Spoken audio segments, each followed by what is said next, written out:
الحمد للہ رب العالمین والصلاة والسلام علی سید المرسلین اما بعد فاعوذ باللہ من الشیطان الرجیم بسم اللہ الرحمن الرحیم۔ طائف کا واقعہ مشہور ہے کہ جب ان کو اسلام کی روشنی پہنچانے اور ان کے بھلے کی بات کہنے ان کے پاس گئے، ان کو اسلام کی دعوت دی تو ماننا تو درکنار، ان بدبختوں نے آپ صلی اللہ علیہ وسلم سے بات کرنا بھی گوارا نہ کیا۔ پھر صرف اسی پر بس نہیں کیا بلکہ آپ صلی اللہ علیہ وسلم کے پیچھے شہر کے شریر لڑکوں کو لگا دیا تاکہ آپ صلی اللہ علیہ وسلم کو پتھر مارے۔ وہ آپ صلی اللہ علیہ وسلم کو پتھر مارتے اور تالیاں پیٹتے۔ تالیاں پیٹنا غیر اسلامی ہے۔ کفار، یہودی، ہندو کا شیوا آج کل عام ہمارے تقاریب میں جلسہ جلوس میں تالیاں بجائی جاتی ہیں اور اس کے ذریعے مقرر کی حوصلہ افزائی کی جاتی ہے۔ یہ سراسر ناجائز اور غیر اسلامی طرز عمل ہے۔ اس سے خود بھی پرہیز فرمائیں اور دوسروں کو بھی ترغیب دے کر اس فعل سے منع فرمائیں۔ ان شریر لڑکوں نے آپ صلی اللہ علیہ وسلم کو اتنے پتھر مارے کہ آپ صلی اللہ علیہ وسلم کا پورا بدن اطہر لہو لعان ہو گیا اور آپ صلی اللہ علیہ وسلم کے نالین مبارک خون سے لبریز ہو گئے۔ آپ صلی اللہ علیہ وسلم کے منہ بولے بیٹے حضرت زید بن حارث رضی اللہ تعالی عنہ بھی اس صحبت والے سفر میں آپ صلی اللہ علیہ وسلم کے ہمراہ تھے۔ اس زید بن حارث رضی اللہ تعالی عنہ آپ صلی اللہ علیہ وسلم کو بچاتے تھے پتھروں سے کہ حضور اکرم صلی اللہ علیہ وسلم کے بجائے مجھے پتھر لگے، حضور صلی اللہ علیہ وسلم کو نہ لگے، اس لیے وہ بھی زخمی ہو گئے۔ چلتے چلتے آپ صلی اللہ علیہ وسلم سخت دشمن اسلام المسلمین عتبہ کے باغ کے قریب پہنچے۔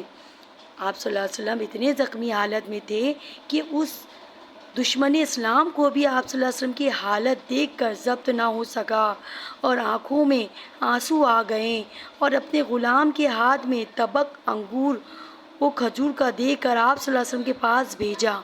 آپ صلی اللہ علیہ وسلم نے اس غلام سے پوچھا کہ کہاں کے رہنے والے ہو؟ اس نے فلسطین کا نام لیا کہ وہاں کا رہنے والا ہوں۔ تو حضور اکرم صلی اللہ علیہ وسلم نے فرمایا، اچھا تم میرے بھائی حضرت یونس علیہ السلام بن متا کے شہر کے رہنے والے ہو؟ یہ سن کر وہ غلام حیران ہوا اور آپ صلی اللہ علیہ وسلم سے پوچھا کہ آپ صلی اللہ علیہ وسلم کو کیسے معلوم ہوا کہ اس علاقے کے نبی یونس علیہ السلام ہیں؟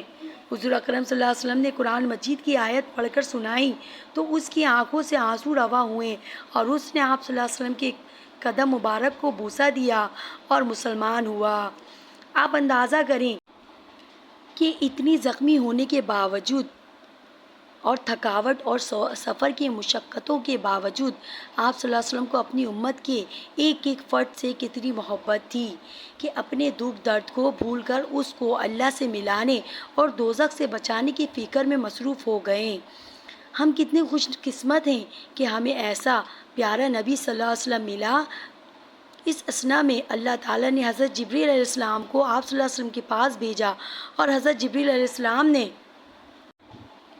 آ کر اول آپ صلی اللہ علیہ وسلم کو اللہ کا سلام پہنچایا اور کہا، تیرے رب نے تیری بات سن بھی لی اور ان کا جواب بھی سن لیا۔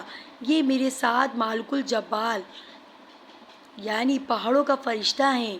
انہوں نے آپ صلی اللہ علیہ وسلم کو سلام کیا اور عرض گزار ہوا، اگر آپ صلی اللہ علیہ وسلم اجازت دیں تو میں ان دونوں پہاڑوں، طائف والے دو پہاڑوں کے درمیان کو ملا دوں تاکہ یہ درمیان میں دب جائیں، ان کا سرما بن جائیں۔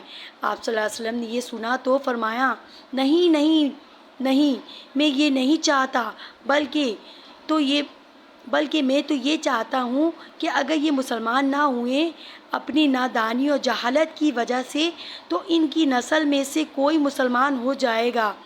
باوجود قدرت کے آپ صلی اللہ علیہ وسلم نے نہ بدلہ لیا اور نہ ان کے لیے بد دعا کی فرمائی، بلکہ رحمت و شفقت والے نبی صلی اللہ علیہ وسلم ان کی ہدایت کے لیے دعا گو اور بے چین ہیں۔